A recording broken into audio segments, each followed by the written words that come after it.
Okay, I think we are all set. Yahoo! Okay, I'm going to put this up on the screen. It's the typical thing I ask people of each day.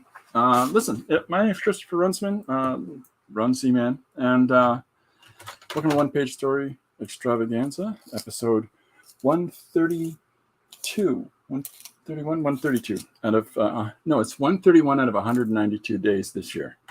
Not bad. And that's we're on page 180 today. So I get inspired by suggestions or ideas that come my way. I produce at least one story every day, one page story every day. I start and sometimes finish these live on a stream here. I'm trying to hit 200 pages by the 200th day this year. That's my ridiculous objective. So we're getting there, because I've done 2 extra pages than what I've shown to post this weekend. So we're getting there. So this is our page from yesterday. Its title is Shrimped Up. The suggestion is 3 word prompts from a bag.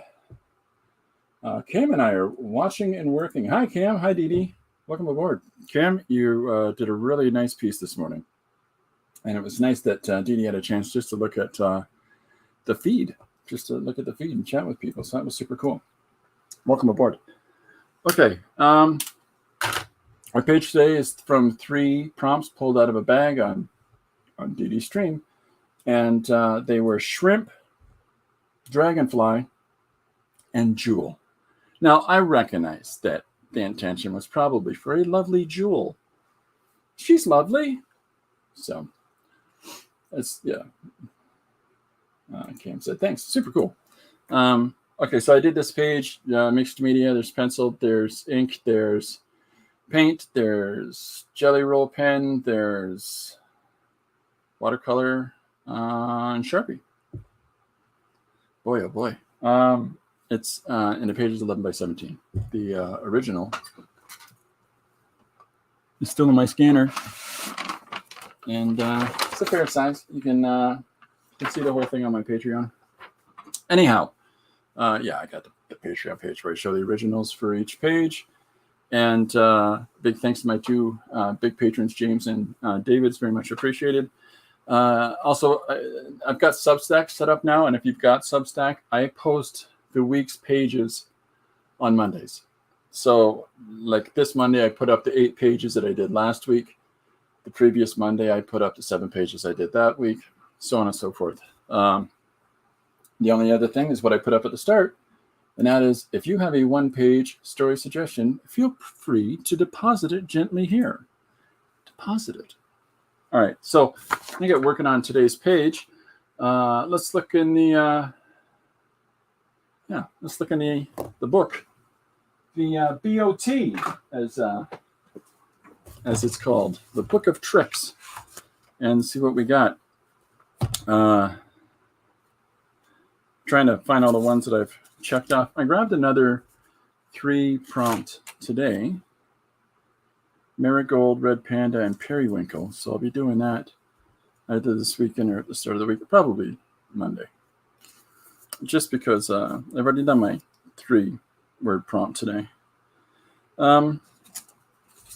Just kind of, so we've got a couple other suggestions at play right now. There is Cat Zen Garden with Rake, and somebody sent me an email message that had a bunch of suggestions in it, and I sort of feel like I got to do at least one of those. And they're really easy too, like they're really basic ones, like spaceship fight. Spaceship fight. So, hey Fibs, hey Riri, welcome aboard.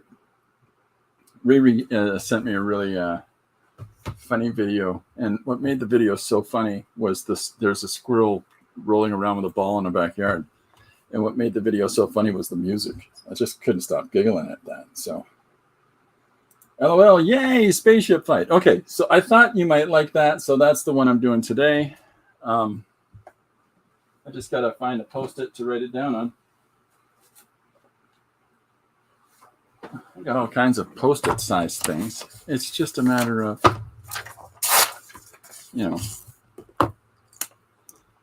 finding one when I need it. So this is So I used to do a lot of hand lettering, and so I find now at this point that I write like comic letters when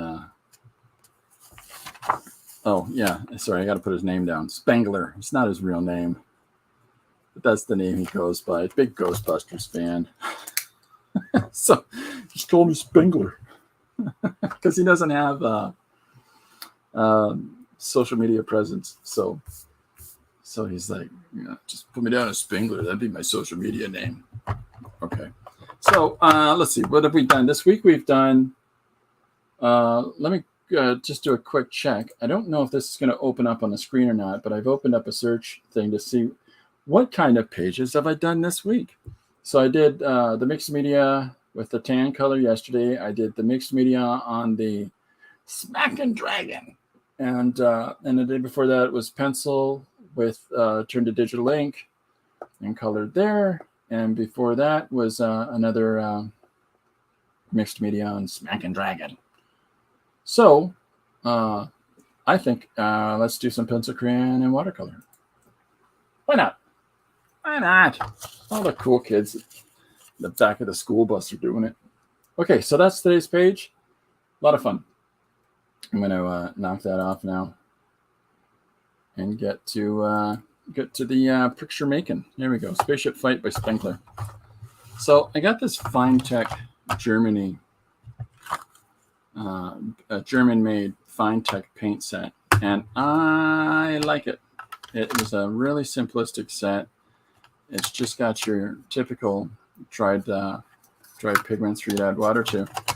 But there's just something about it. There's a real durability to it, and I really like the values that are in it. So I'm going to be using that today. Exciting stuff, Chris. Okay, so as usual, if anybody has any ideas, one-page ideas that they want to throw out at me, let me know, and we'll see what we can do with that. I'm really enjoying these as well, and if you haven't got into some of these brushes that have the water reservoir within the handle, give them a try. They are what we call in the cool kid camp fun. I like how portable that they are. I like that a lot. I like that I don't have to monkey around with the water and everything else, and it's a lot. And then Janet's just going to yell at me anyways about how dirty my water is. Yeah, that is a sign of productivity, by the way. It's a sign of productivity when you've got really dirty water and stuff kicking around. Okay, so I'm just moving the original out of the way here. Okay, Spaceship Fight. So I did something similar to this in the first one-page book that I did, the one-page comic book, because it's in that portrait format. I had a really fun time doing a spaceship fight where everything is, that's very dark in that image, I'm sorry, called Newsflash. And it was done like a World War II update, like on that they used to have in film theaters. Newsflash, the war goes well, And they would put those before whatever's playing in the theater. It's just the Zeppelins and the planes are all space fit. So that's the previous spaceship fight that I did. So let's try something a little bit different today. I gotta move the cat's chair. Baby has been with me all morning, so of course she leaves me as I get started. So no cat cam. All right. If anybody has any questions or thoughts or things they want to spit hot fire at me about, please feel free. I'm going to move this here. And Yahoo, that works.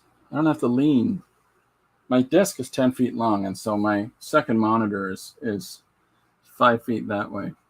So that's why every time you see me go like this, I just realized, hey, I can move it over to this monitor, you silly monkey. Okay, so I was playing with this idea earlier about how can I do a sense of scale, volume. because if we're going to have a spaceship fight, it would be fun to have big spaceships, little spaceships, right? And so in that, I don't want to do Star Wars. I'm trying to think about, sorry, looking at my phone. It's a weird time to get a message like that. Okay. So what I want to do is have a sense of scale or volume. So what I thought I would do is just rough in some, is that turning up at all? I don't think it is. Okay, I'll switch.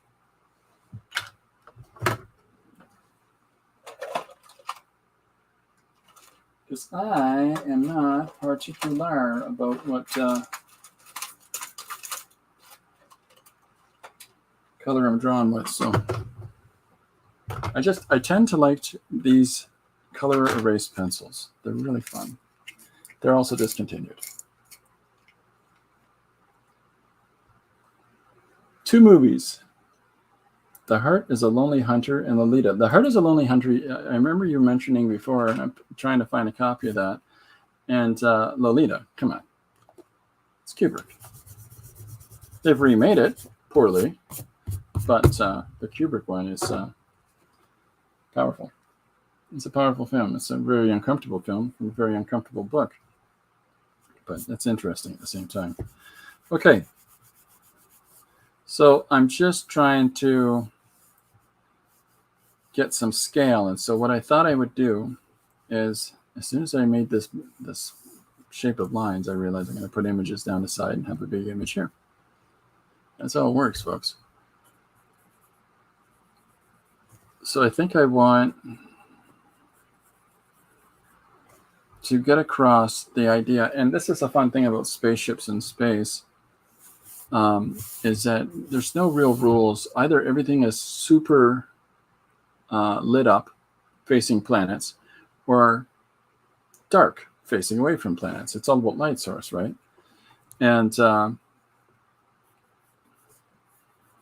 I want to really do some foreshadows, but I want to do some fun little bits of business, little details and patterns and so forth on the bottom side of the big ship there. And then we have to decide what are our small ships going to look like. So, you know, we'll get it figured out. See, if you do your standard UFO, that's easy. It's a saucer shape, right? But I wanna have some fun. So I think I'm trying to remember, without having to look it up, I'm trying to remember what we came up with. We did a 500 years from now page that had the scientists landing in ostensibly like these helicopter type vehicles. And I'm trying to think of what that, oh, I know, there's a drop on that shape.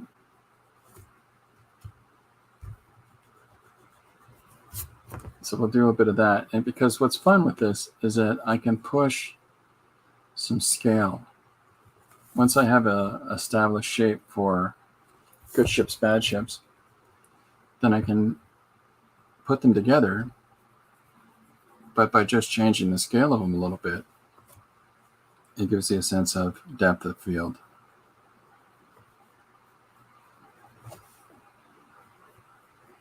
I tend to think about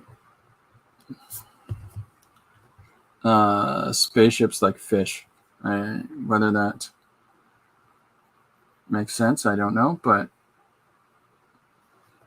because Star Destroyers are basically like, they operate like giant submarines, right? Like all these sort of spaceships in movies. They're basically like submersibles because they have to stay airtight for the void of space around it. And at the same time, I'm going to shrink him down, he's too big. But at the same time, you know, they're also sort of like bombers from World War II because they've got this, they're always provided with windows for the most part. Star Trek doesn't do windows. Star Trek does view screens because they're a little more sensible about some of the science part of things.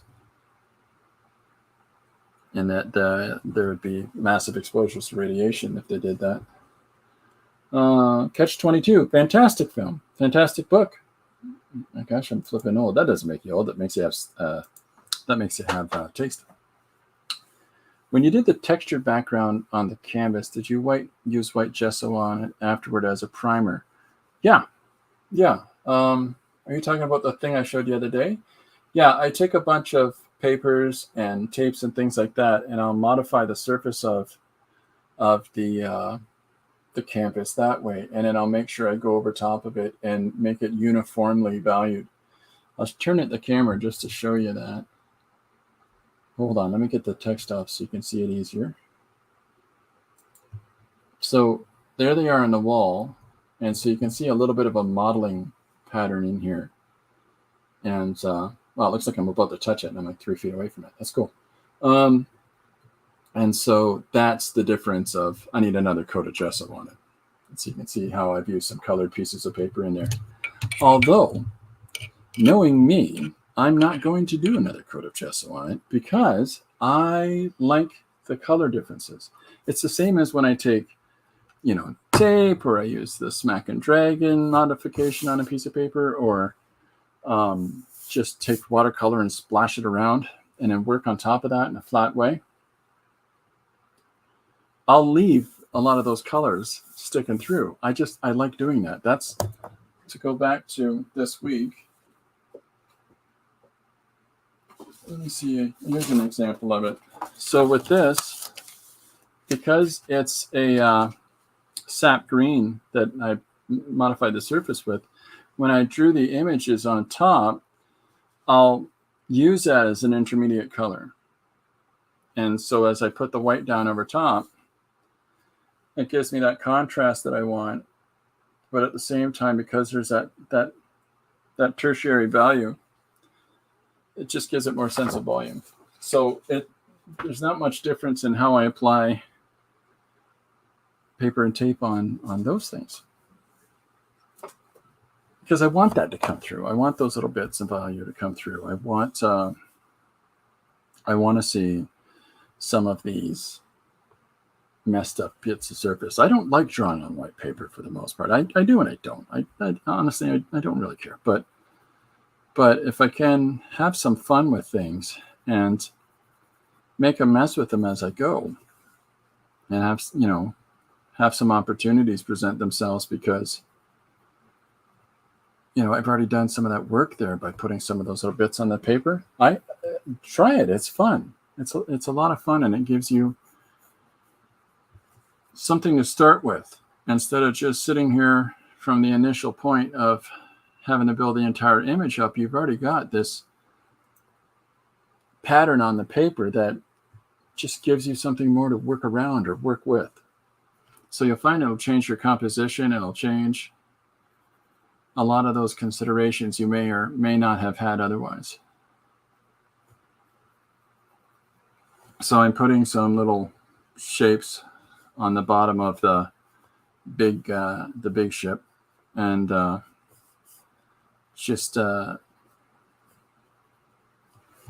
and then at the same, just to give some scale, and at the same time, we have established some sizing on these guys, but you're not going to see that. But if we take these objects and then we move them throughout the space, because it's an identifiable, almost like a teardrop shape or a fish, right? So as we move those through the environment, it'll start to give a sense of, if we know that in comparison to that, the differentiation in size. If we have more examples of this, but smaller, it gives you a sense that this is much closer than that, which is closer than this. And you could take it even further by having, another 3 smaller vehicles in the back. Just whatever, shake it up. Riri, I'm sorry, I'm not keeping up. I just kind of like it the way it is. Then leave it. I did the paper stuff. Now the white gesso. You don't have to do the gesso. That's the part. These receipts, safety paper from envelopes, shredded docs. So that's the fun. That's the real fun stuff about mixed media. is that because you've already got something there, it allows you, like, okay, so if I take this paper here, and if I'm gonna monkey it up a bit with some tape, right, throughout the surface of it. Now, for the most part, it doesn't really mean anything in the earliest part of it, because I'm just sort of doing some pencil stuff now. But when we start applying ink and color over it, you'll see a difference in that surface from the texture that is in. I don't know if it's going to pick it up. I'm trying to get my camera to click in again so it does the more fluid movements. When I reset my setup the other day, I'm having to retool everything again. So just throwing these sort of things around, I'm leaving them on the surface as they are. Now, if they were receipts or if they were colored pieces of paper or colored pieces of tape even, I like to leave them, right? And I like to leave them similar in how I left that monkeyed up ink on the surface of the other page, because that's where you see the exciting accidents. That's where you see the exciting opportunity that you might not have recognized before. Now, some people disagree with this expression because it was from Jackson Pollock. But somebody asked, what do you do if you make a mistake? And they were asking it about his strip paintings, somewhat sarcastically. And he said, I deny mistakes. I embrace opportunities. And whether or not a person likes his work, I think that that's an absolutely fantastic example of a mode of thinking that leaves you open to trying different stuff. So good for you. Go leave. Sorry, I'm sliding down here. Do leave the receipts and everything sticking out there if you like reread. Try it out. What's the worst that happens? It just leaves you open to do the next one and try it a different way because of whatever result you got from this one. Right? Okay, so there's some paper spread around. I've got these. I'm not going to get too, I'm just putting a lot of interacting geometric lines, because if I sit here trying to do this really refined pencil drawing of the whole thing, I'm not going to get on to getting it done. And that to me is boring. Ruby says, I'm going to have fun. Oh yeah, all the way. All the way. That is the best thing you can do in any act of creativity. It's the whole process is exaltation. The whole process is taking whatever you've got going on inside that you need to get out and doing so in a creative way. And it may help you feel like you've bridged some communication challenges in your day-to-day. Or it just may be because you like to make pretty things and you feel that there's some value in that and they're making pretty things and that people connect to that. Whatever it is, do it. Do it. Don't hold yourself back on any level.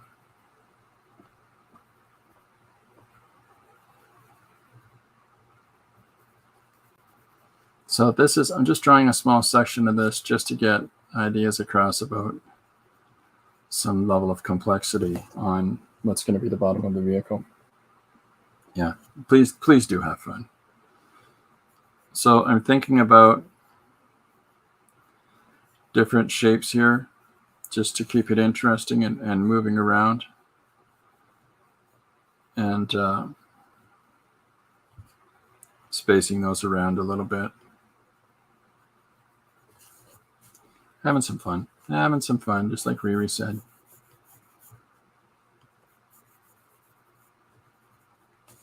Okay, so then we've got these 3 ships here. We've got these 3 vehicles here. We can put yet a further grouping back inside here, just to push it even farther. Like it's just playing with scale a little bit. Mr. Jim Luan, go on and do it. Do it. Do it. So you're satisfied, whatever it is. Do it. It's almost like a rule of thumb for me. Just do it. Gator did, buddy.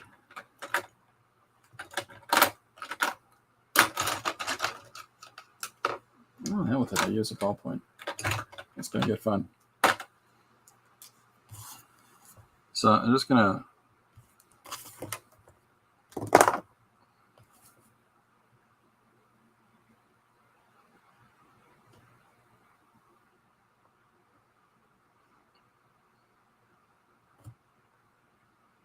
so whatever design I'm going to do on this, I have to keep that somewhat uniform on all of the other ones. So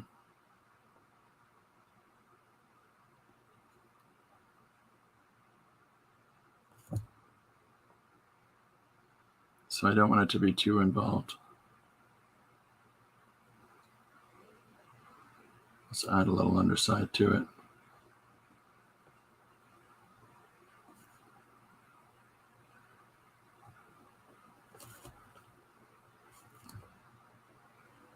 It was really fun having Josh on the show yesterday on the stream here.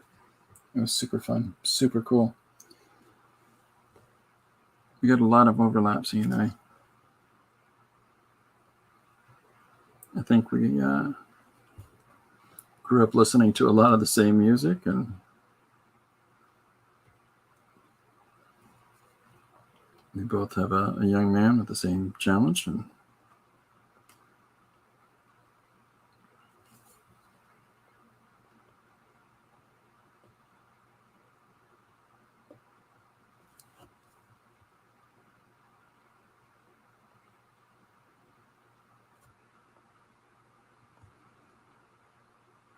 I'm doing that thing where I edit as I go. We haven't decided on who are the bad guys. If anybody has ideas on who they want the other spaceships to be in our spaceship fight, please feel free to let me know. So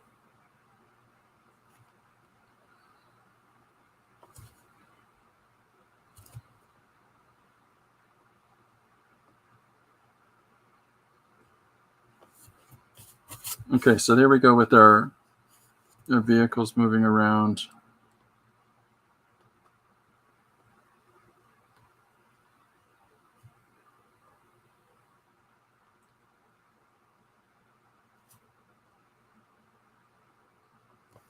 Just to keep that ever present in the foreground. All right, I'm doing UFOs for the baddies. I think that that can be fun. Janet, if you're here, I'm sorry I'm not using a stencil. I know, Janet. I had a shower just before I did the thing, and I don't think I dried my hair enough. Because I keep the old studio somewhat cool and chilly. So I've got a big force of UFOs moving in. UFO. One of the great nerd arguments that I have been privy to in my lifetime is there was a 60s television show called UFO, and it preceded Space 1999. Space 1999 was actually, all of those Moonbase Alpha and everything else was meant to be part of UFO, and the creators of the show were told, no, we don't want to renew that one. Bring us something else. So they went home. They literally retooled everything they had just put together for the new season of UFO, and came back with Space 1999, which I've always thought was super fun.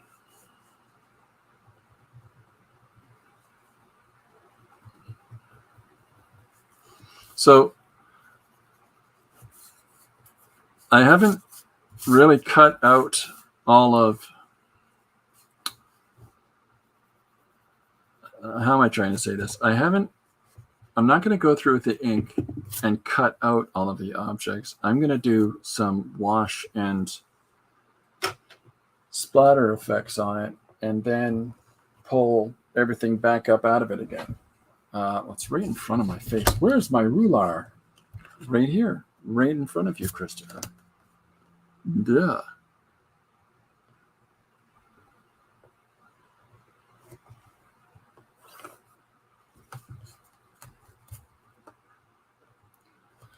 So I hope everybody has been having a good week. We're at that midpoint. And you know what that means. Time for dancing. No? You can dance. But it's that sort of, I don't know about anybody else doing this, but this is the day where I sit down and I look at what I've got done so far this week. And I check to see if, one, I'm fulfilling my obligations, like for, other projects I'm working on. And two, I tend to use this time to try to structure out what I'm going to get done the rest of the week. In that way, things come together and hopefully all my objectives are met by the end of the week. So let me see. Today's topic. Okay, no questions. Today's topic is why don't as many people, I should have said as many, not people in general. That's sensational. Gets the looks. Why don't as many people make funny books anymore? For lack of a better term to use here. And what I mean by funny books is not just stuff like Walt Kelly's Pogo and the like. Bone is a fantastic example that people still are. But I'm referring to stuff that's just legitimately silly, right? I used to have an entire bunch of people that used to come to the store specifically to look for the really weirdo indie books that, are people's unique individual perspectives, crazy humor, and that sort of funny book aesthetic. And I don't mean necessarily like Cracker magazine. I mean comics that have that same nature, but they're their own books. Well, to me that's kind of a loss that we don't have as much of that.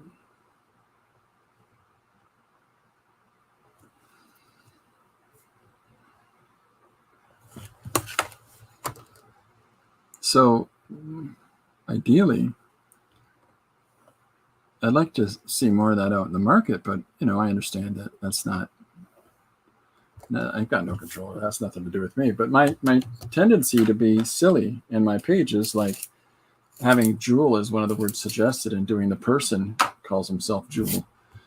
That's what I'm referring to when I say that, I tend to come at things in my own way and be a little bit non-serious with what I'm working on. So I don't feel like I see enough of that anymore. Everything's got to be hitting specific genres, or a lot of people just emulate the genres that they featured and grew up with, and as opposed to trying something new and different. Not to say it's across the board, but there's a fair amount of it. And then when somebody does take a shot and stick their neck out and try something different, they unfortunately don't last, because it's all about the underlying economics, of course. Well, I think it's kind of boring. I'd like to see more examples of these sort of books that, everything doesn't have to be serious. Everything could be funny and poke fun at itself, if not poking fun at the things that it, in some levels, trying to emulate. I'd like to advocate that more people make things like that, rather than working on a lot of the stuff that's being produced these days, which is highly affected by 1990s comics, which is a low point in the creativity of comic books. The people that grew up around those periods and after those periods, there's a lot of hype about it, but it's a low point in storytelling.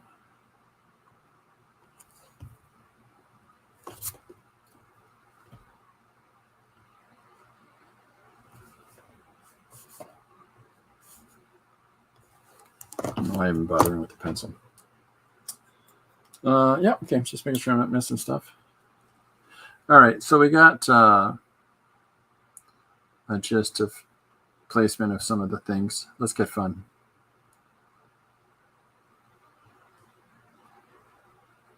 We'll see how well this holds up, because I'm going to do some, I'm making some mess. How much water have you got? Not much. That's all right. We'll get started. So just focusing on the first panel. Now, I'll bleed over the panels. I know I will. Not overly concerned about that. Also not overly concerned about firm, crisp colors. You know, like just nice, a nice flat uniform blue across. Because of approaching this in a kind of a different way here. And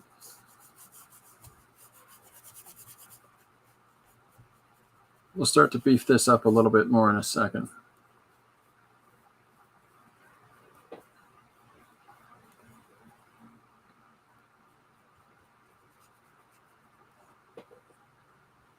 I like these brushes because you can push them along just by squeezing it as you're working. And I like that. I like that a lot. I like the opportunity that presents you with. Now, my wife laughs when I use my hair dryer during my stream. She thinks it's really funny. Oh, correction. My wife laughs when I'm using her hair dryer, because I borrowed it from her. She thinks it's really funny that I'm blow drying my drawings. And I know those of you that do it as well, or those of you that understand the process, I know. It makes sense. Not to everybody. So you can see how washing over the tape does some of these separations now. You can see a little bit of beading in here. And I'll hold it up closer to just get that across. I kind of like the beading. I kind of like the opportunities that presents us with. Now I'm going to grab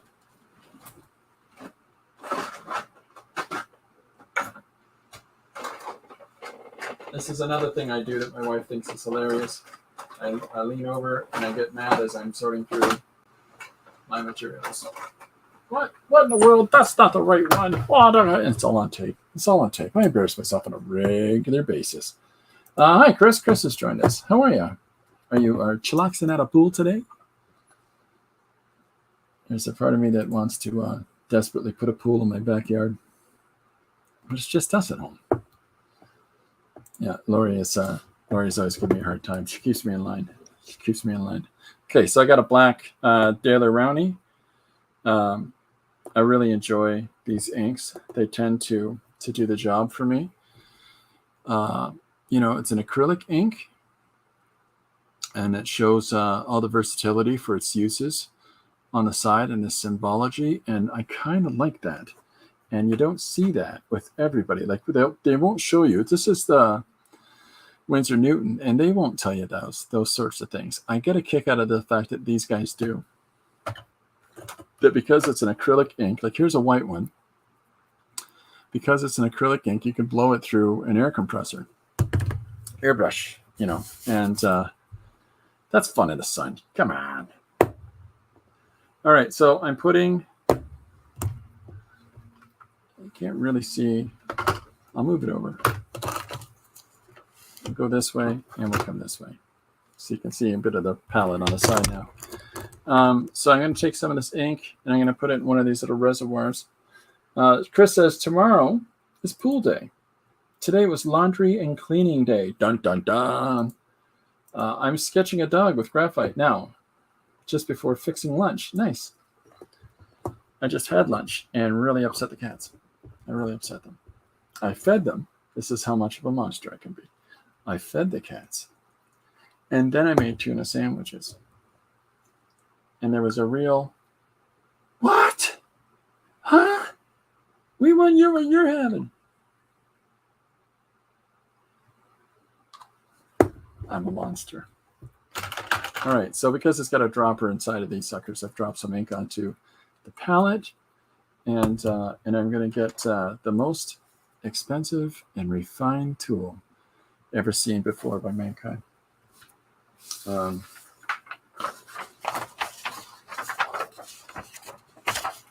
Then we're going to take this.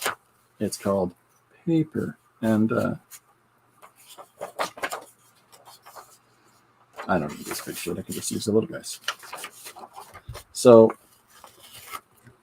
just because I don't want to monkey up these panels before I even decide what I'm going to do with them.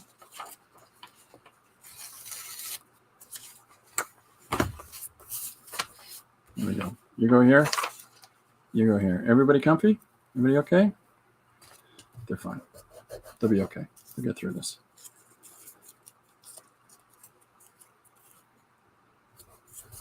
All right. Here we go. Well, the excitement just doesn't stop, Christopher. I know. I know. Big and chunky drops. I love it. If you flick it quickly, it gets you the small ones. If you flick it slowly, it gets you the big chunks.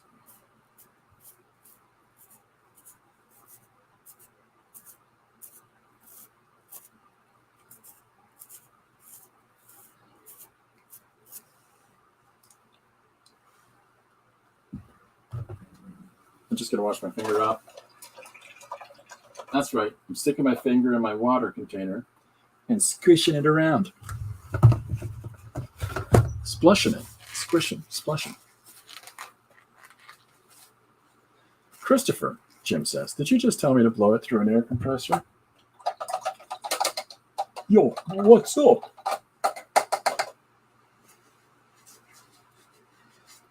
I wouldn't tell you that. I'd tell you to blow it out your ear.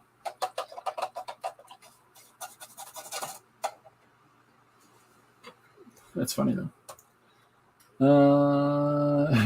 Cat cam. No cat cam today. My cat's got a YouTube channel. Oh, that's so fun. Well, I never. I don't upload lots of videos, though. They don't like to be filmed. The cats are with me every day, but they leave when I'm doing the stream. It just annoys them that I'm talking and not addressing them. Yeah. That's the best thing I like about pet owners, is that we put all of these things on our pets that we think that that's what the issue at hand is, and that's what they're feeling.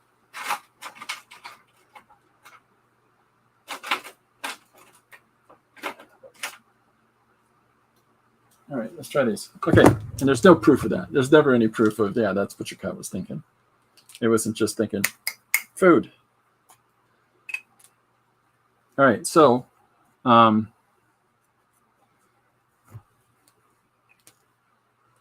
let's do this first. Who are you? I've just grabbed a bunch of random pens and the like, so brush pens and tipped pens.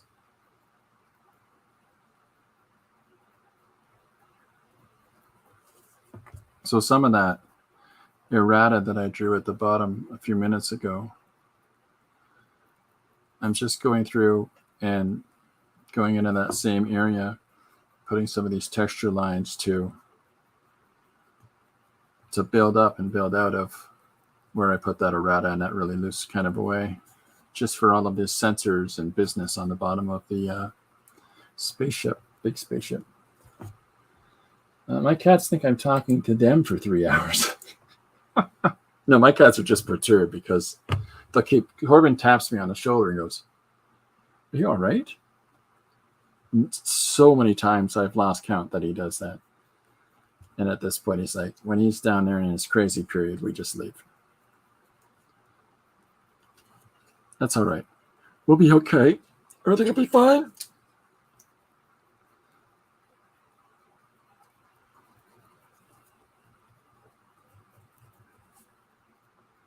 So I like when I'm going over this area and I can feel as the ink is drying from the splatters. I really do like that sensation of going over the now drying dried ink, you know.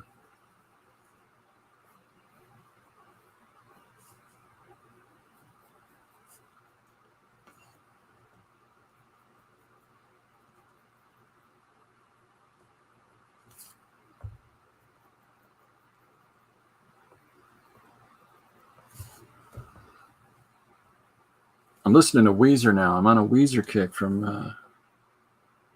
I can't remember who I was talking to about them, but I've been listening to them for a couple of days now. They've got some funny songs.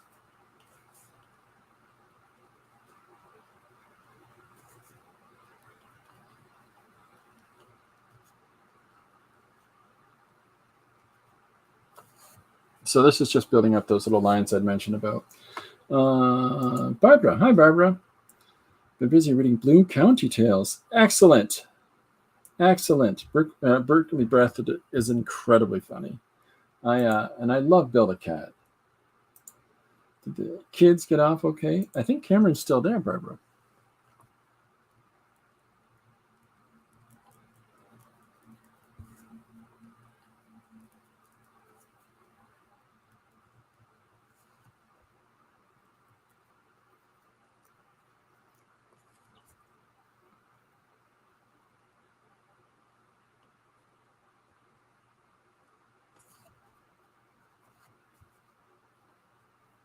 So there's those ships that we cut in before.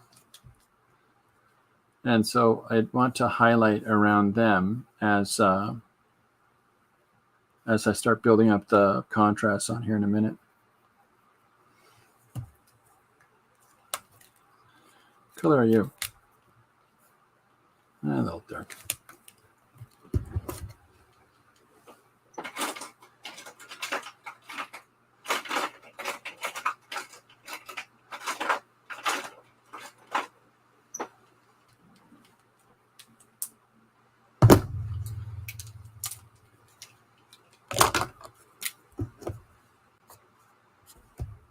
I almost lost my phone. My phone! I've dropped my phone.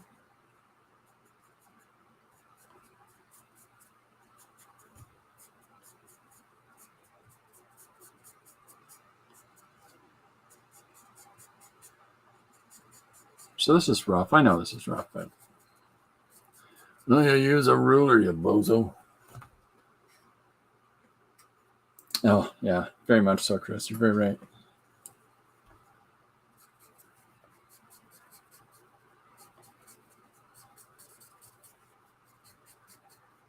So there's where the ship is starting to take some form, some dimension to it. And as the smaller ships that, were dropped in front of it are brought back up again, hopefully that'll, make it bring it right up. So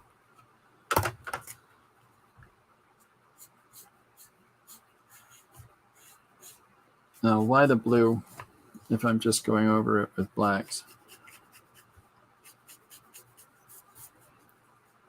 Because it peeks through.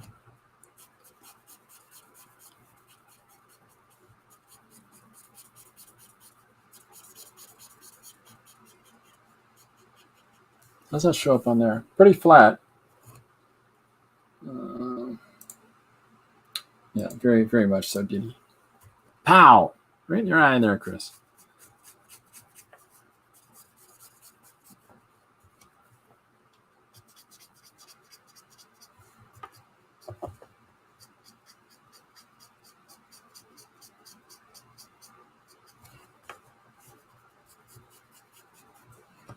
Yay! It's going to take forever. We'll get to this in a second. Getting excited. I'm getting excited.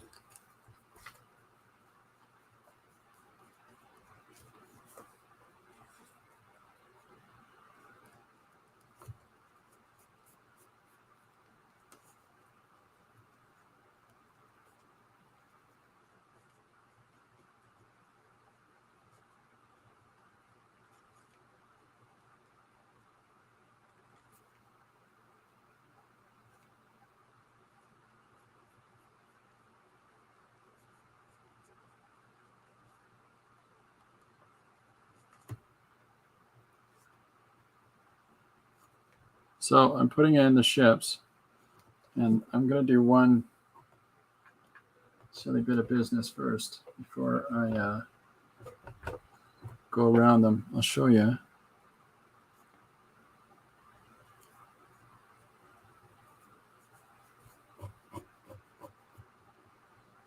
Just because I want to differentiate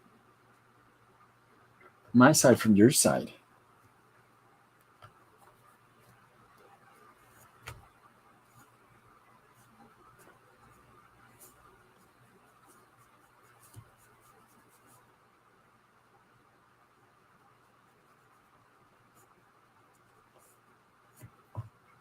Whee! Okay.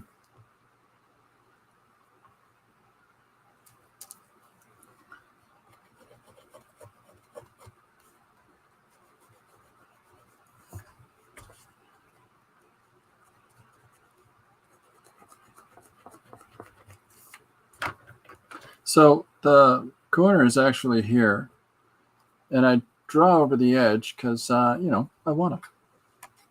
But because I find that I like to go over, because if I try to just draw it right up to that line, then the lines it's too uptight.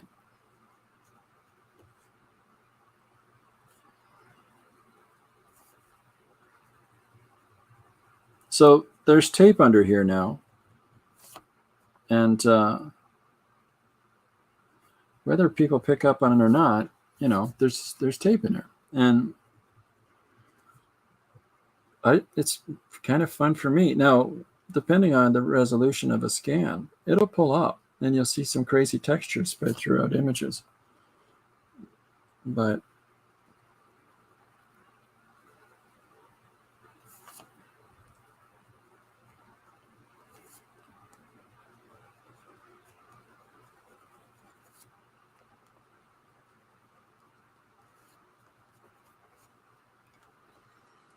oh yeah, what am I doing? Good heavens! Hi, Tori. Tori's joined us. How you doing, Tori?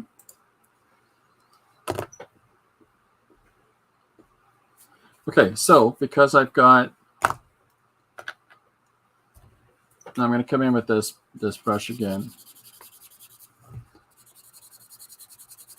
So there's another shot of tape dropped in there.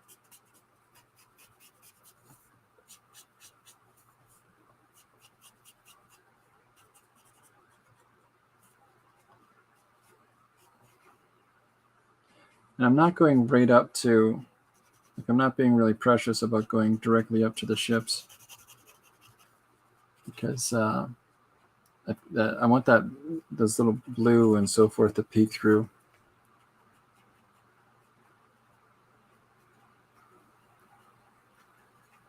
Because the ships are going to hopefully jump up in a different way when I hit the white on them.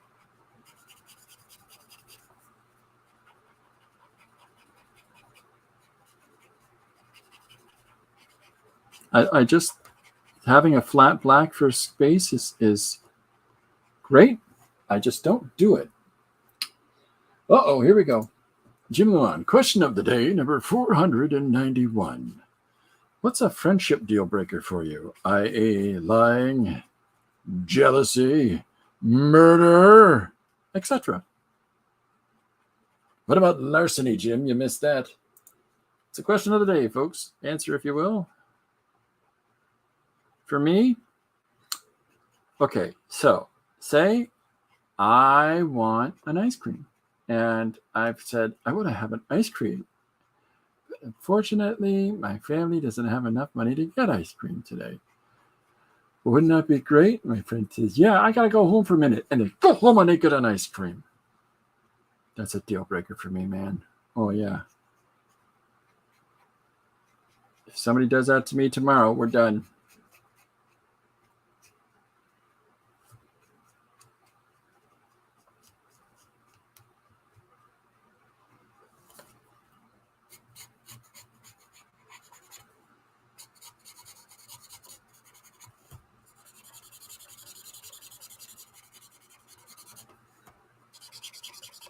Where are we at? What else am I missing? Tori says, good, thanks. Needed me some Christopher time. Well, hello. Hiya, Barbara, Diddy, Jim, Chris K. Hello. Could you be more specific about the murder aspect? It's a very gray area. I agree, Barbara, I agree. Murder, manslaughter, premeditation. It's important. It's important. I mean, we live in an age today where people just go around calling everything murder willy-nilly.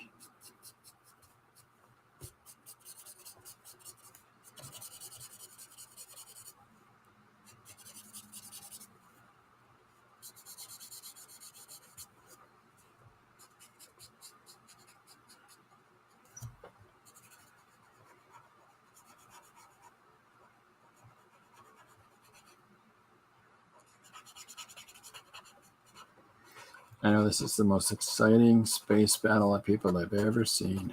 We'll get there. We're going to get there. Just trust me. Just stay with me, man. It's going to be awesome.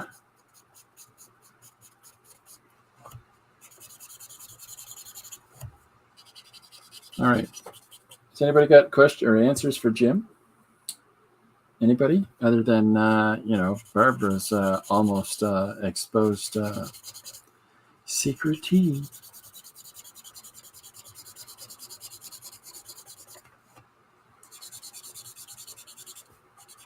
Speak your truth, Barbara. Are you guilty of murder?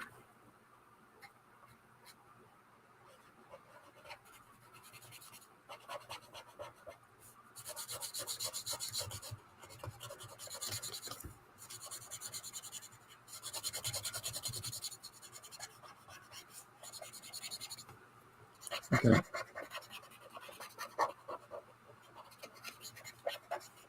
So, even though, Chris, that looks like chaos. It is. You're welcome.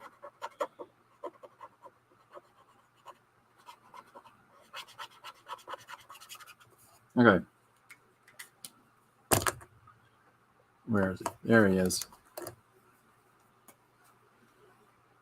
Well, if you must know, I was asking for a friend. Thanks for doing that, Barbara. Okay. Don't want it to be weird for anybody. This does not need water in it.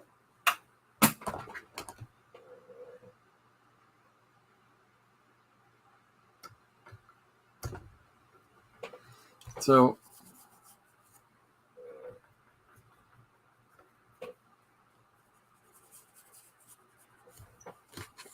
right, so I don't know that I've left this up here, this screen, just because I'm going to do something else just as silly in a moment.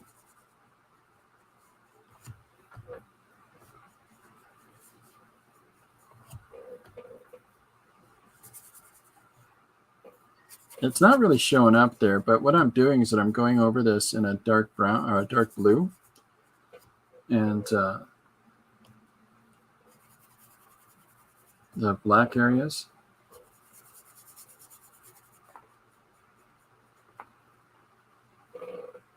Why are you doing that, Chris?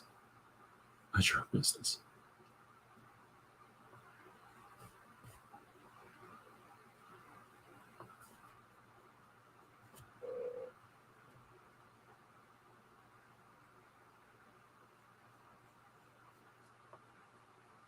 Okay.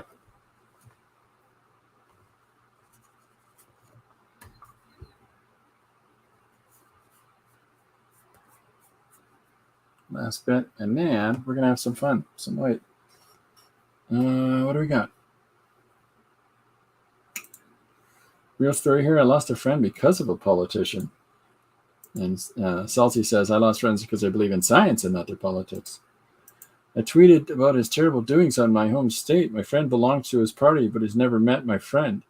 She saw my tweet, blocked me, never answered my calls. That was it. Well, I don't know that you lost out there. If people are that tied up about artificial nonsense, I don't know that you could have done anything about that anyways. What are you supposed to step... those are those people that expect you to step tenderly around them because of their belief system, and they think of how they think the world works. And yeah, you're never gonna give that person enough of what they want. Sensitive over a politician. Whew, reprioritize. Good for you, Chris. Better for you. I lost friends because I questioned science and the media. I think I could probably example some of that.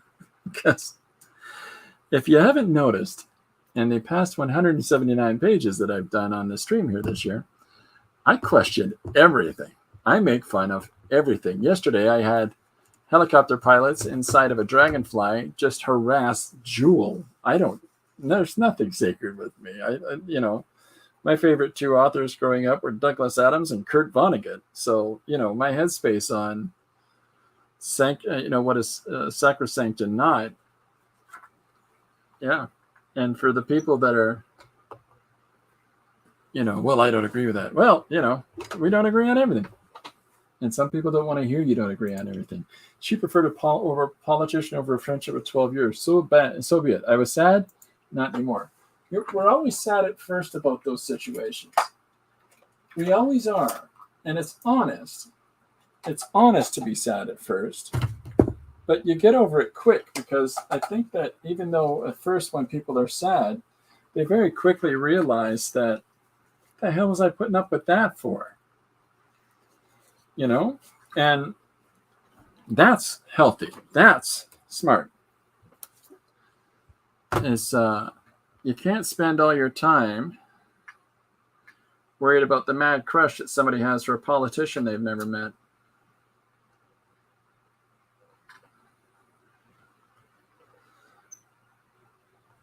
It's a weird thing. I've already got this sort of challenging thing going on for me, that as a Canadian with so many Americans, that I appreciate you guys jumping in on the streams here and joining in. I can't say anything about your politics. They're not mine. We have very different ideological approaches to politics from Canada and the States. And whatever one's right or wrong, don't care. But there's a sensitivity in people, right? Like, you can't say certain things to people without their own personal bias jumping through. It's a natural thing. But it's a little sad and disappointing at times.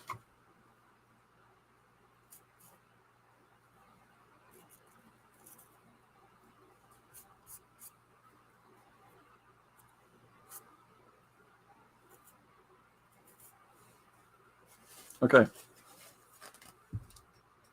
I don't care if I lose friends to hive-minded thinking. I'm sorry, I cut that off. I can think for myself. Yep. Everybody should think for themselves. And believe everything that we're told by politicians.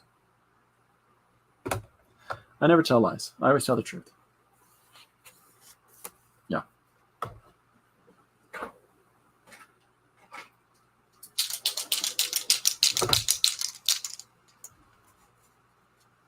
My favorite thing in a conversation between people when it comes to politics is when one person looks at the other one and goes, "No, you're wrong."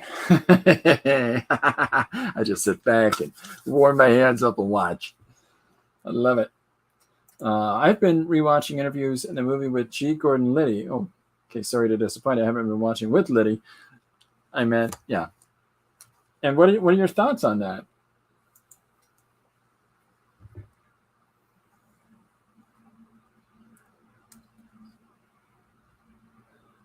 I've watched some old performances of G.E. Smith, but that was the guitar player from Hall & Oates and the Saturday Night Live band. Jim says, "I don't lose friends to politics. The good person is a good person." I've been sad, Chris. How dare you talk about America? That's it.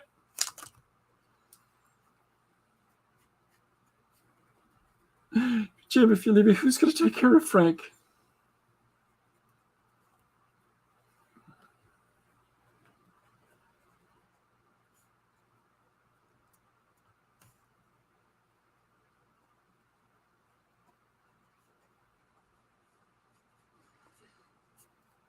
So I know it's kind of a clunky way to go about building up my little space battle here, but I have fun putting America. I have fun building up all these values. I'm going to hold it up. Does it hold up, Chris? It holds up when I hold it up. So sorry about the crazy blur. So when it comes to the ships and getting, as you start to see it close in, you can see those blues come through. You can see all the kind of fun glow effects around the spaceship starting to come through. And so as I put little hits of value, like more blue in here, or start building the ships up themselves, then hopefully they look like they're coming out of the night sky. Right? That's the hope. If I could have but one hope.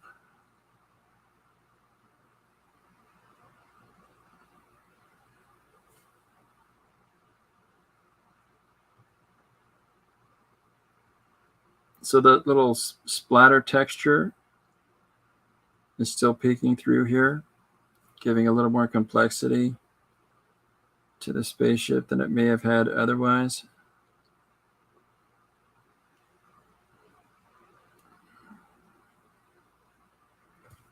That's the theory.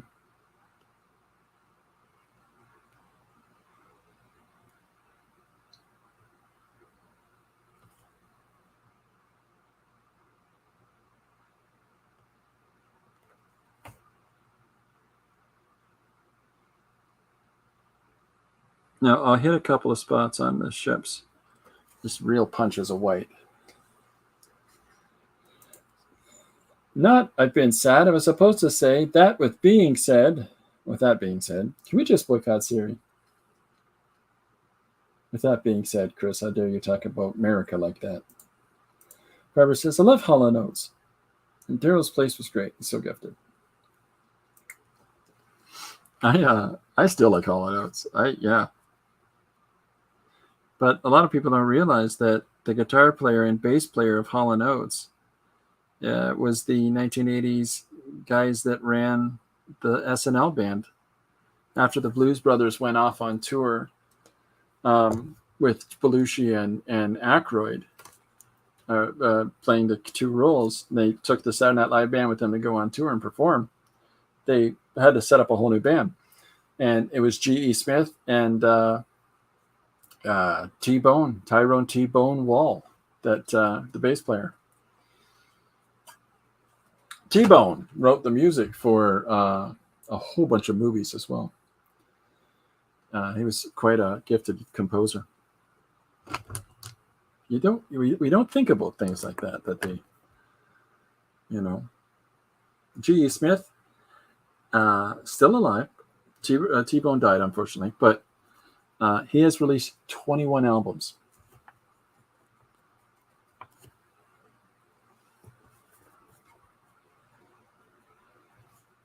So now, as I'm hitting this, where the white ink has gone down, and I'm going over with the same blue that's underneath. So now, as I'm putting in some more little schmutz in and around the image, it's turning some of these white stars to blue stars. And hopefully that pushes the idea of depth somewhere.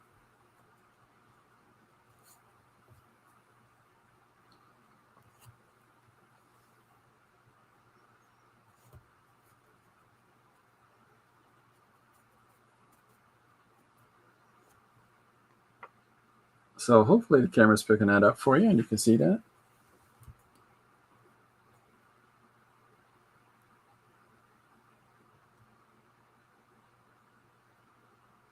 So now I'm running around throughout these spaceships and going around to all of the little white star specks and diffusing those, because I'm about to put some punches of white on the alien spaceships, and because I put the blue down to push the same white being used for the stars, hopefully that pushes the stars back and therefore pushes the spaceships forward. Push and pull the color. Hans Hoffman.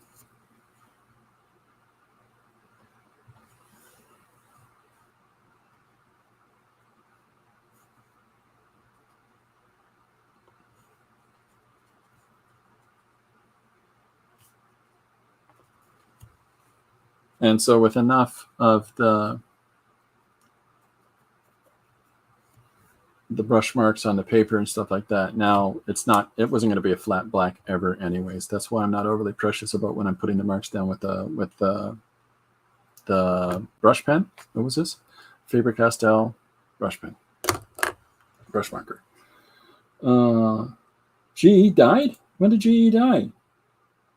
I'm sorry to hear that. I thought he was still alive. He was alive before COVID, was he not?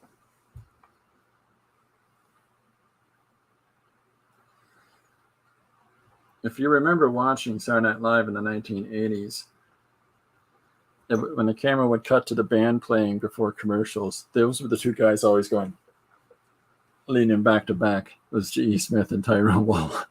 They just did it like every episode. I lost the lid. Yeah, Zook. All right. We'll survive. Okay, so now some of these bits that I was putting in to the ship I can pull out now. So here's our 3 ships coming out of here.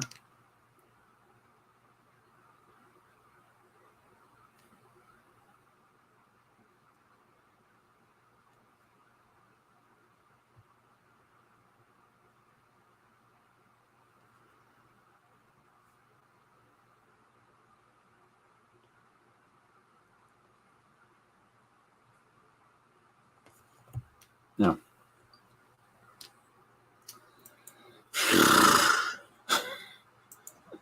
you'd better apologize to G.E. Smith, or he'll come over to your house and do this. That was his other face.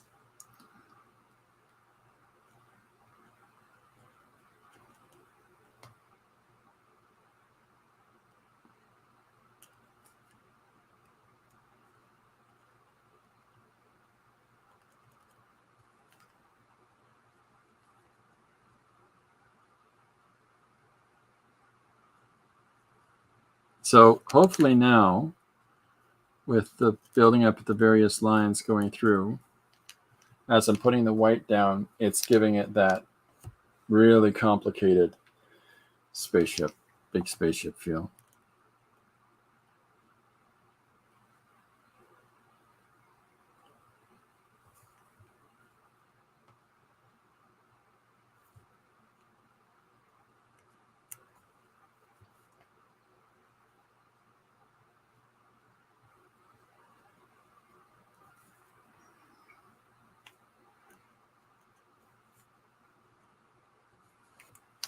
All right, let's get this out of the way.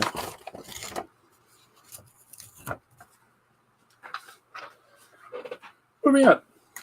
An hour 15. Okay. If anybody's got any thoughts or questions or existential dilemmas, or they just want to yell at me, Christopher, you know what you did. You know.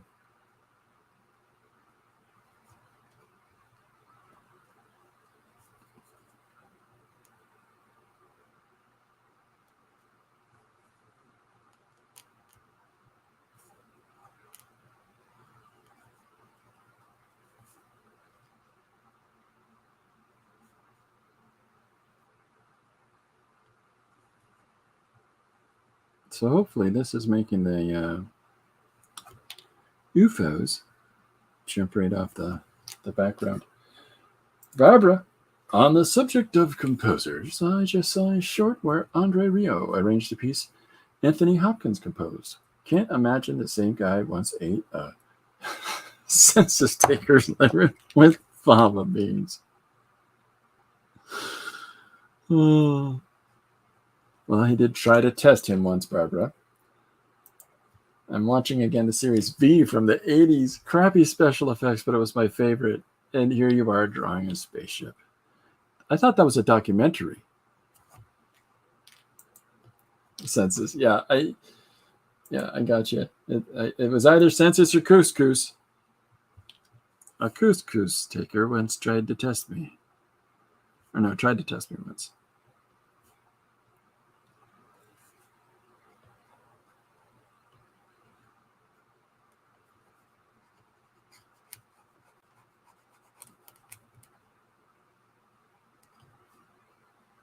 I like these. It was Didi that told me about Poscas. I didn't know about Poscas before.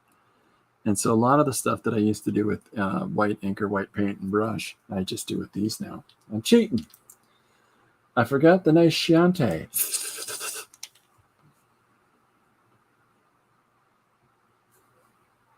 It's Chianti, isn't it?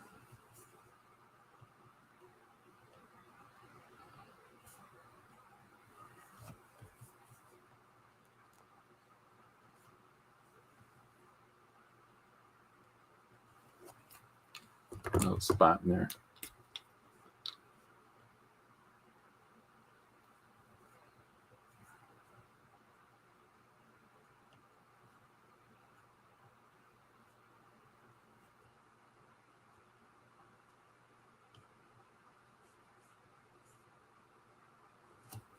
I think one of my favorite lines in The Silence of the Lambs is when he does that coy, Anthony Hopkins' character does that coy, leaning back against the wall, and he's flipping through the documents that Clarice Starling has given him. And he says, "Oh, Agent Starling, now you're going to try to dissect me with his blunt little tool." And he does her affectation, and I thought it was so good.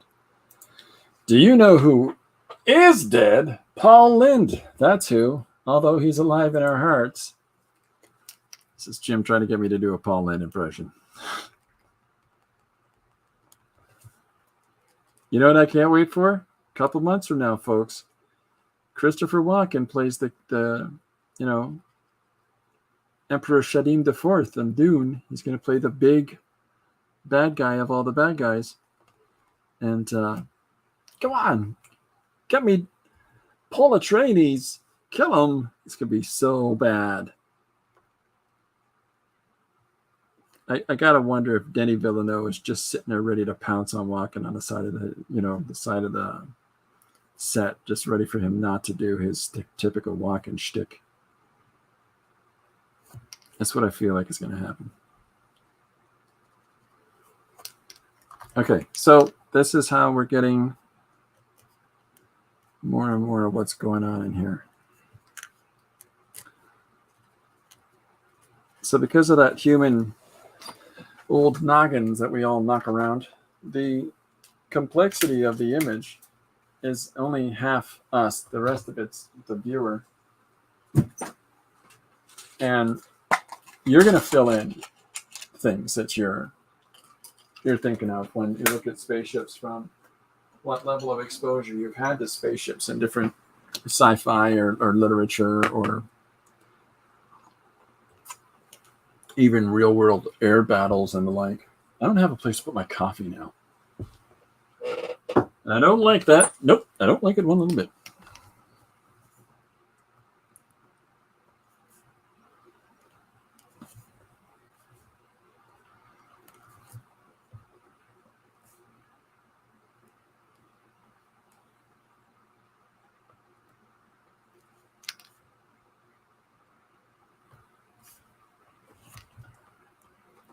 So this is more of the same of this. So I'll be doing that there as well. But I just wanted to focus on the one part of it, just to get through it. We need more cowbells. That whole sketch is entirely Will Ferrell. That entire sketch is watching Will Ferrell harass Chris Parnell by just standing there right beside him with the cowbell. And Chris Parnell's incredibly bad mustache. I got a fever. Okay, so now we've got, what are we missing in our spaceship fight? Anybody? You know what we're missing?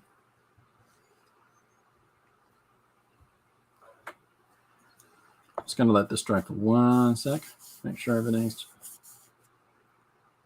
Yeah, like my hands aren't already filthy. All right, 120.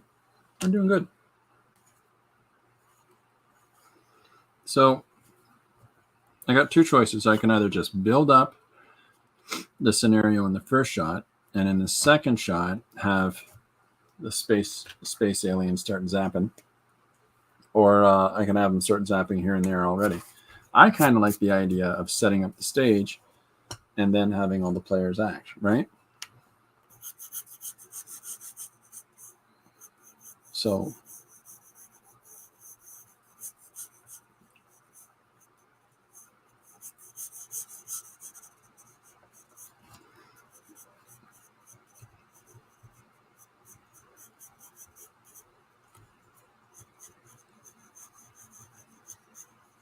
I think I'm going to do a little bit of that over here in this panel, and it'll be done in the same staged process as it over there, which really doesn't take very long. You get a lot of fun result for a little bit of activity, really. So what I've done by putting them back a little bit is it affords me to say some dialogue right here, right? And to push it up into the panel so that it sort of sits like that. And that doesn't pull the intensity of the image out. Now, if I put right here brightened up areas on the UFOs, that sort of implies that all I need is to have one of them as it's doing this to have something come out of it, right? Or have a second one that's just got fired some kind of beam. And hopefully that's enough to make people realize that, oh, these guys are all about to start shooting. Well, they only let me out for a brief time each day. Gotta go. Thanks, Christopher. Take care of all. Take care, Barbara. Barbara is really funny. She's very, very funny.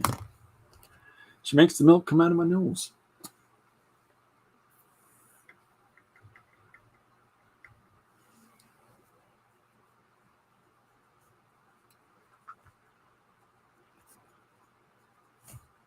I find that the order doesn't matter either. Once you figure out your rhythm,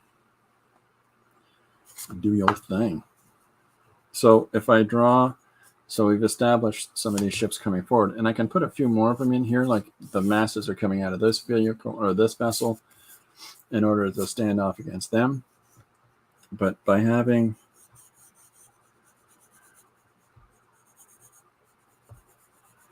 these guys spread around in the environment and then having, a couple of them just blow up right off the hop, the aliens have blown up a couple guys. There's the start of your spaceship fight.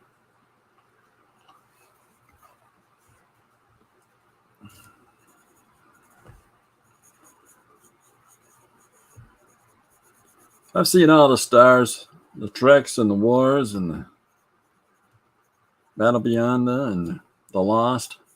Does anybody remember Star Lost? Star Lost was a very brief Canadian sci-fi show starring Walter Koenig before he went to Star Trek. It was about a gigantic space ark floating in space. Nobody knows who's behind the wheel, but it's all these different biomes. And the one character, which isn't Koenig, by the way, but the one character comes from for some reason, a primeval biome where they're living like cave people. And as they go through, they realize that once there's part of the ship exposed, then they can step into the main ship. There's all kinds of biomes on this ship in different time periods. For whatever reason, it's really exciting. It lasted a season. There's no conclusion because it was canceled. But while, the watching part of it, there's so much fun in there. So you got a couple of these guys. I'm going to change the pitch of this. So we got a couple of these guys exploding as they're trying to get into formation. And throughout here is where, because we've established that these guys are starting to zap lasers, throughout here is where we can have a number of lasers projecting forth.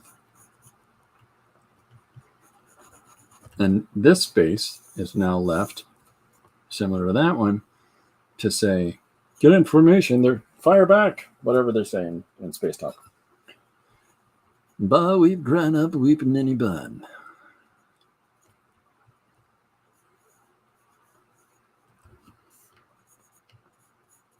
I'd like to do a shot of, okay, so you know there's going to be something goofy at the end with me. You just know that's the truth, right? But I'd like to do a shot in this panel of one of the pilots, or the pilots that are inside of this, one of these vehicles. And I'm going to have it tilted to give a sense of, you know, dynamism.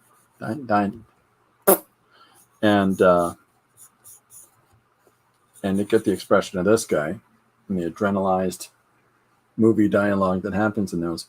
And then at the same time, Chris says, I hate when series are canceled like that. This was ahead of its time. This is the first Canadian sci-fi show in the 60s. And well ahead of its time. Because remember, it comes before Star Trek, right? And it was just out there. And it's basically Noah's Ark in space, with the conflict of nobody's supposed to be moving around on Noah's Ark, right? And so compelling. So my intent is this, for finishing this page off, and that is, I've got Buckaroo Banzai here behind the controls, and I'll scale them down a bit to give more volume to the ship. And then, you know, here's another pilot whose ship is turned in a different direction, but flying in the same way. And then, of course, the alien response here. And as much as I've got some measure of serious sci-fi thing, I can't help myself. So, well, this is all intense and everything there. Then I get to do the aliens response, the aliens reaction, and that's going to be fun too. I can't be serious all the time. Largely ever, but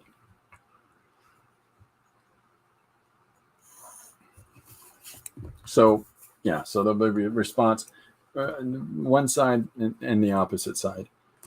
And so because I give a sense of import in the sense that here's a contextual narrative, there's where everything's taking place, these guys are coming in, these guys are trying to hold them off, here they attack, here they attack back. Here's the whole conflict of spaceships and people flying in amongst each other. And at the same time, there's the response for why this is happening at all in the first place. And to me, that's the part that makes it fun. That's the part that makes it fun to do. There's so many science fiction stories, and there's so many of the similar approaches to space battle narratives. I kind of like when they go a little sideways. Was it Ice Pirates that was like, they basically played off all of the stuff going on in outer space as though that they were actual space pirates, like pirates. They were just completely modeled on 17th, 18th century pirates. 16th century. I think I got those centuries right. I don't know. I wasn't there.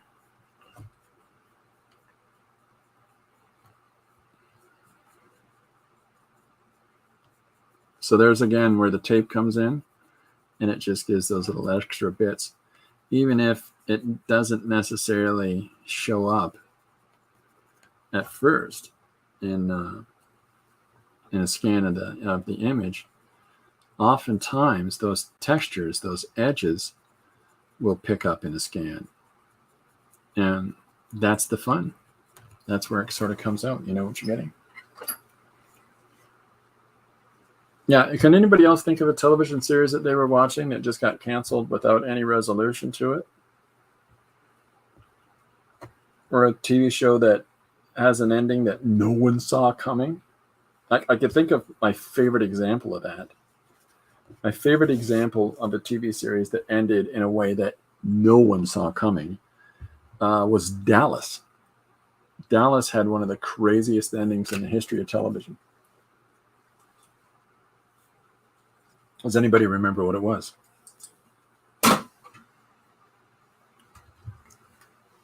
Is anybody old enough to remember what it was? Everybody that watches my stream is 15 years old. No. Okay, so I've got these to start the build up on the ships attacking.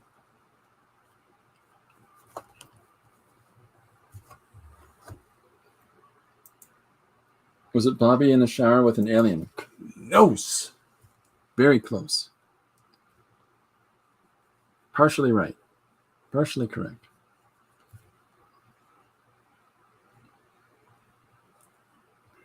If anybody was looking for a hint, that's the biggest hint you'll ever get.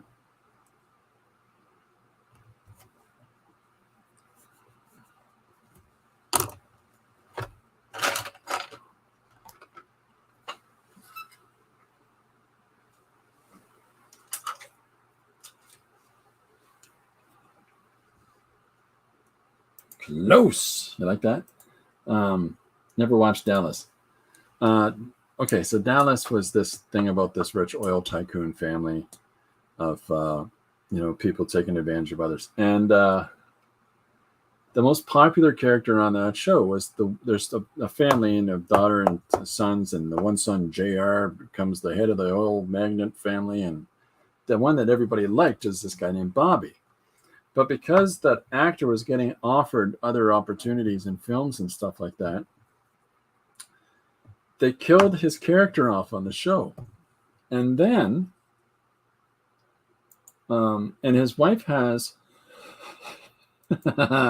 so close. No. His wife has a nervous breakdown because of it all. Like when Bobby dies, and that character's entire existence was wrapped around by being Bobby's wife. And so she has a breakdown. And then in the last episode, after everything has happened and all of these plot lines are resolved for that season in a rather haphazard way, it cuts over to Bobby's wife sleeping on a bed, and she wakes up and, I've just had a terrible dream. And Bobby pops his head out of the bathroom where he was in there taking a shower, and he goes, "What's that, hon?" So that entire last season didn't exist. So good. It's so good. What's that, hon? On a show that had nothing other than just a straight television drama, they pull a trump card like that in the very last episode. Roseanne tried to do the same thing because of John Goodman going off to do a bunch of films, and he also couldn't stand her husband at the time interfering with a lot of the process that they were doing on the show. So he left to do his thing. It was so good. That's it. They killed him off, and they didn't. They literally brought him back. It was so insane. No. Didn't Pam get beamed up by aliens, though? I don't remember any of that. I just remember her waking up in the bed, Bobby walking out of the shower, and it's all a dream. And then just closing the show.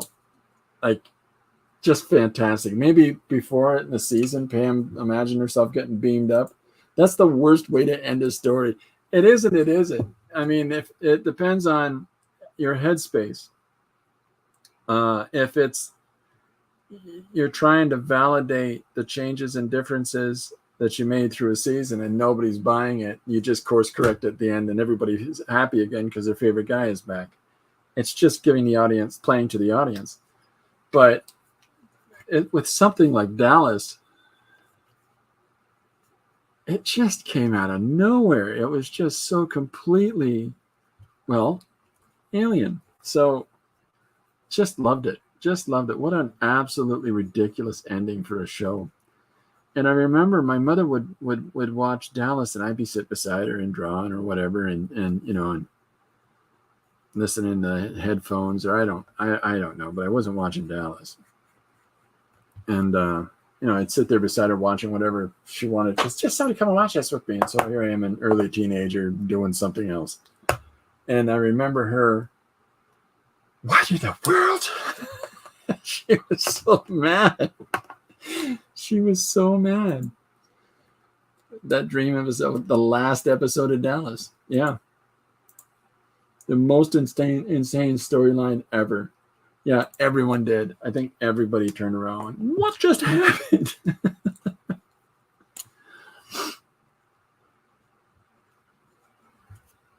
And this is early days of Betamax and VHS machines. So, if you missed it that night, you missed it, unless it was, a couple weeks later, you'd caught one of those whole, you can't do that on television anymore, or one of those other ridiculous shows they used to do where they showed all the crazy things done on television. I can honestly say I was sitting there when I watched my mother's head literally explode. Now, hypothetically, it detonated.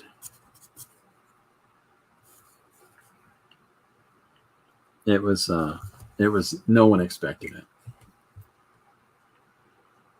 But you're right. It is a kind of cop-out storyline ending. Roseanne did the same thing, where the O'Connors in the one season were arguing, and Dan was having an affair, and Roseanne had bought the restaurant, and Sandra Bernhard and all that, and Jackie worked for her, and the storyline was, and the one daughter's knocked up, the other one is having marital problems, and the whole family is just this negative Nelly sort of a thing going on. Even and Jackie, that's when Jackie came out as being a lesbian on the character on television, and there was so much impact about that season, and the fan base was so disappointed.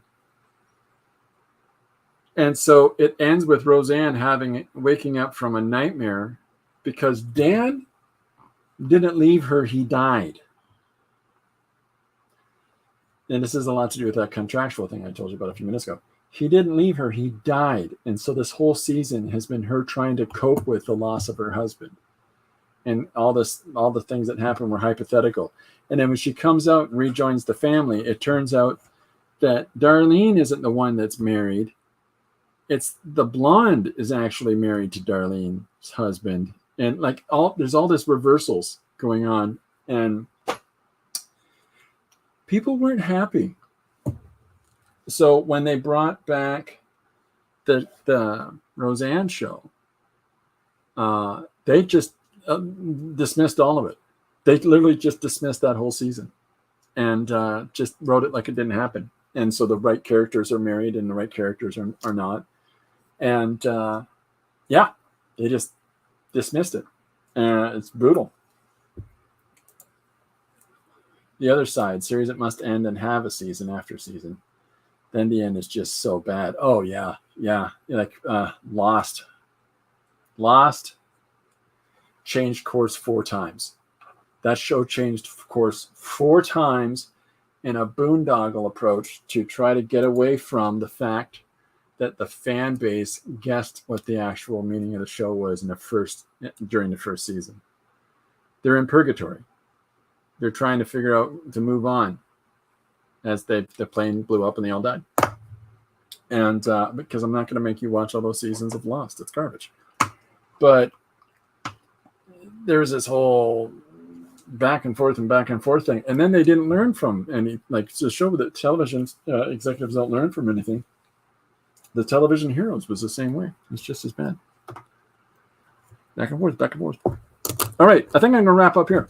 Because I got to get a couple things done. But you've got the gist and the layout. I don't want to spoil, after spoiling all those television show endings. Hey, if you haven't watched them by now,